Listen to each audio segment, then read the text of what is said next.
আসসালামু আলাইকুম এভরিওয়ান। দোকানের মতো পারফেক্ট মোমো বানানোর জন্য এর থেকে সহজ রেসিপি বের হতে পারে না। প্রথমে একটি পরিষ্কার বাটিতে 2 কাপ ময়দা নিয়ে নিয়েছি। আপনারা আপনাদের পরিমাণ বুঝে ময়দা নিয়ে নেবেন, যতটুকু আপনাদের প্রয়োজন।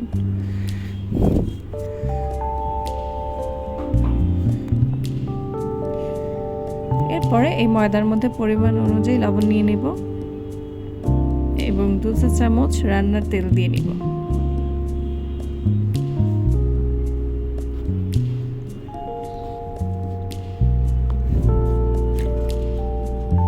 এবার কিছুটা পানি দিয়ে আস্তে আস্তে একটি নরম ডো তৈরি করব হাত দিয়ে মথে।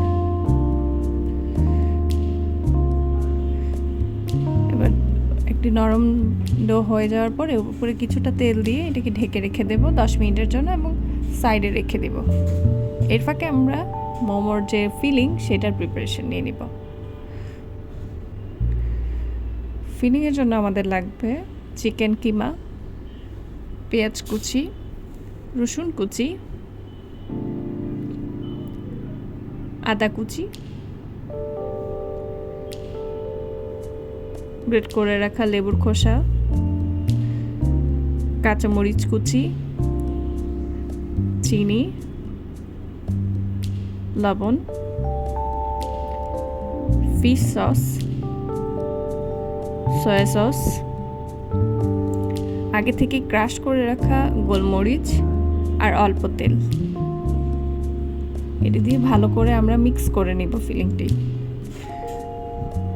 আমার ময়দা বেলহার বা লুচি সাইজ করে নেওয়ার ভিডিও ক্লিপটি চলে গিয়েছে, তো ময়দাগুলোকে পাতলা করে বেলে নিয়ে একটি বড় ঢাকনা বা কাটার দিয়ে কেটে নেব গোল করে।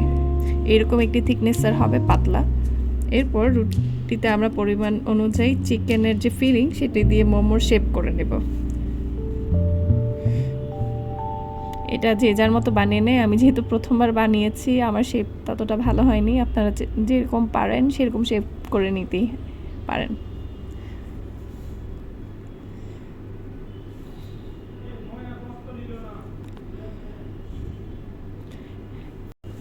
একটি হাঁড়িতে অর্ধেক পরিমাণ পানি নিয়ে এর উপরে একটি ছাঁকনি দিয়ে আমরা একটা স্টিমের মতো বানিয়ে নেব এবং মোমোগুলো দিয়ে 8 থেকে 10 মিনিট ঢেকে স্টিম দিয়ে নেব।